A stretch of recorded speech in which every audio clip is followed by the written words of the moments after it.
Yes guys, सो हमारे को बिल्कुल रॉकेट साइंस समझ में आ गई है। अब अपन बढ़ते हैं क्वेश्चन नंबर 9।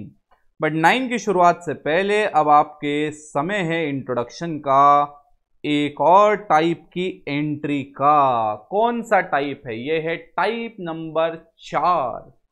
यार ये जो टाइप नंबर 4 है ना, मैं आपको कहूंगा इसको आप बस ऐसे ही याद रखो। वर्ड कौन सा वर्ड? वर्ड कौन सा वर्ड? वर्ड कौन सा वर्ड? Word from. कौन सा वर्ड? Word from. आ रहा समझे? आप इसको बस ऐसे याद रखो। ये क्या है? Word from.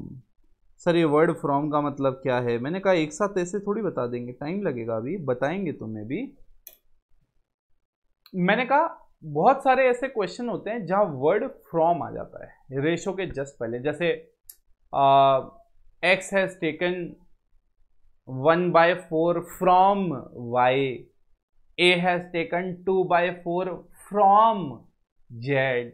तो guys what I am trying to say, जब ये वर्ड फ्रॉम आ जाता है ना वो रेशियो के आसपास, तो उसको कैसे इंटरप्रेट करने का मैं आपको अभी समझाऊंगा। बट मैं पहले यार देखो, क्योंकि लैंग्वेज लेनी है, एक एग्जाम्पल लेना है, तो एक क्वेश्चन तो उठाना पड़ेगा। तो मैं क्वेश्चन नंबर 9 उठाता हूं ताकि ये वर्ड आपको समझ में आए। गाइज देखो क्या है question. Paki and Pihu are partners in a firm in the ratio 2:3.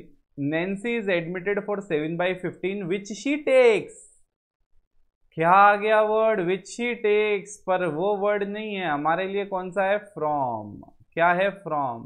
तो भैया ये 7/15 के लिए आई, और 7/15 में से 2/15 फ्रॉम पाकी एंड 10/30 फ्रॉम पीहू। अब देखो टाइप 4 का आपको रेलेवेंस यही समझ में आ जाएगा सारा का सारा। अरे क्या अपन ने कर दिया यार। देखो अब इसमें ध्यान से, मैंने कहा इसमें हमें समझ में अभी आ जाएगा। तुम ये देखो जो हमने अभी पहले किया था, तो वर्ड फ्रॉम। अब आप देखो जैसे ये वाला क्वेश्चन था, ध्यान से देखो। ये वाले क्वेश्चन में मुझे बताओ, क्वेश्चन में ये जो 3/10 और क्वेश्चन में ये जो 7/10 दिया हुआ था, क्या ये 3/10, क्या ये 7/10? क्वेश्चन में क्या आपको डायरेक्ट सेक्रीफाइस गिवन था क्या? नहीं यार, आपको ये सेक्रीफाइस गिवन था ही नहीं। आपने ऐसे मल्टीप्लाई कर करके सेक्रीफाइस को कैलकुलेट किया। This sacrifice was not given to you in the question. Agree और डिसअग्री? मैंने कहा 100% अग्री। बट मैंने कहा अगर मैं क्वेश्चन नंबर 9 की बात करूं और यहां पे ये वर्ड फ्रॉम आ जाता है, कौन सा वर्ड आ जाता है? फ्रॉम 2/15 फ्रॉम पाकी, 10/30 फ्रॉम पीयू। यार इसका मतलब पता है क्या? इसका मतलब ये आपको डायरेक्ट सेक्रीफाइस दे रखे हैं। डायरेक्ट क्या दे रखे हैं? सेक्रीफाइस। जैसे आपने क्वेश्चन नंबर 6, 7, 8 तीनों के तीनों में डायरेक्ट सेक्रीफाइस नहीं गिवन था, आपको सेक्रीफाइस कैलकुलेट करना पड़ा। ये वर्ड फ्रॉम में आते ही फर्क हो जाता है। जैसे मैं भी आपको एक एग्जांपल देता हूं। मैंने कहा तुम्हारे वॉलेट में 500 रुपए पड़े थे। कितने पड़े थे? 500। मैंने कहा you have given 100 rupees from the wallet. तो आपने 100 रुपए अपने वॉलेट से दे दिए। तो वो जो 100 रुपए है वो सेक्रीफाइस है, और फ्रॉम वर्ड आ गया, तो आपने 100 रुपए जो दिए वो आपका डायरेक्ट सेक्रीफाइस आ गया। मैंने कहा इसी की जगह मैं लैंग्वेज थोड़ी सी तिरछी यूज करता। मैं कहता यू हैव गिवन, क्या बोला मैंने? You have given 1/5 from your wallet. You have given 1/5 from your wallet. तो क्या ये 1/5 जो है वो क्या आपका सेक्रीफाइस है? नहीं, ये तो आपको बता रखा है कि सेक्रीफाइस कितना है, बट कैलकुलेट करना पड़ेगा। This is the hint, the calculation hint which is given. तो आपके पास 500 रुपए थे, अब आप मल्टीप्लाई करोगे 1/5 से, फिर आपका सेक्रीफाइस निकलेगा।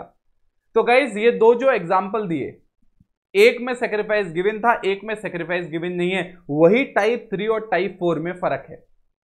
टाइप 3 में सेक्रीफाइस गिवन नहीं था, टाइप 4 में सेक्रीफाइस डायरेक्ट गिवन है। कैलकुलेट करने की जरूरत नहीं है। मैं आपको ये क्वेश्चन कराऊंगा तो अपने आप दिमाग में सेट हो जाएगा। मैंने कहा यहां पे अब आप देखो इसमें कौन कौन है? 2 लोग, पाकी एंड पीहू।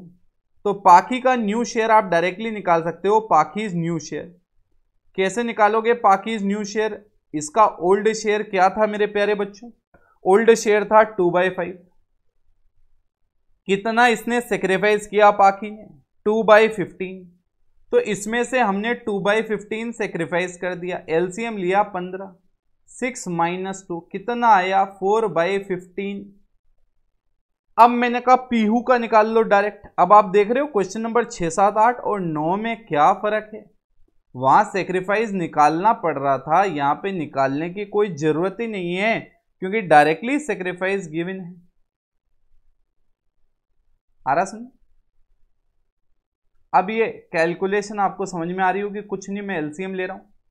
आ रहा समझ में, ये कैलकुलेशन आपके समझ में आ रही होगी। बट आप देखो यहां पे अभी पाखी और पीहू का जो नया शेयर है उनका डिनोमिनेटर डिफरेंट है। आ रहा समझ, डिनोमिनेटर डिफरेंट है। आप चाहो तो डिनोमिनेटर सेम लेके आ सकते हो, अभी अपन एंड में करते हैं पहले। तीसरी कौन है पार्टनर जिसको एडमिट किया, नैन्सी को। तो नैन्सी को जब हमने एडमिट किया तो यहां पे लिखा नैन्सीज शेयर, और हमने कितना लिखा नैन्सी का शेयर। मैंने कहा नैन्सी को हमने कितना दिया भैया 7/15, तो यहां आ गया 7/15। मैं आपको बताऊं आप इसको कट कर सकते हो, 2 4 जा 8 एंड 2 15 जा 30।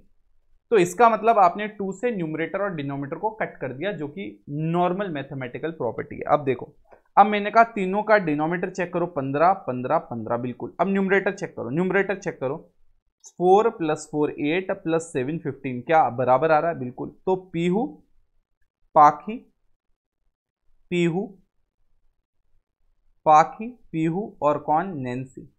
अब अगर मैं इन तीनों का शेयर लिखूं तो क्या कोई डिफिकल्टी है इसे, 4:4:7, कोई डिफिकल्टी है इसमें, सवाल ही नहीं उठता कि कोई डिफिकल्टी है, सवाल ही नहीं उठता कि कोई डिफिकल्टी है। स्टोरी समझ में आ रही है। टाइप 4 लिखो और इस चीज को कॉपी मार लो।